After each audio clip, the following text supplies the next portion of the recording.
പറവൂരിൽ ambulance ഡ്രൈവറെ കൂട്ടം ചേർന്നു മർദ്ദിച്ചതായി പരാതി. കണ്ടെയ്നർ റോഡിലെ ടോൾ ബൂത്തിന് സമീപം ആംബുലൻസ് സർവീസ് നടത്തുന്ന കെടാമംഗലം സ്വദേശി അപ്പുവിനെയാണ് അപകട സ്ഥലത്ത് വൈകിയെത്തിയെന്ന കാരണത്താൽ കൂട്ടം ചേർന്ന് മർദ്ദിച്ചത്. മർദ്ദിച്ചവർക്കെതിരെ പറവൂർ പോലീസ് കേസ് രജിസ്റ്റർ ചെയ്തു.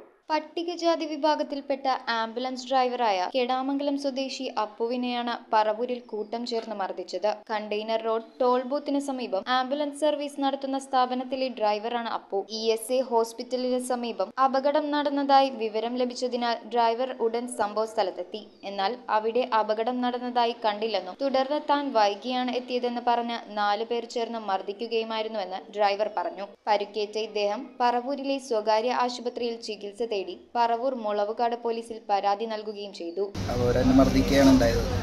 അത് കാരണം ഞാൻ തന്നെ വണ്ടി എടുത്ത് എൻ്റെ തിരിച്ചുള്ള എൻ്റെ ലൊക്കേഷനിൽ തിരിച്ചു പോന്നു.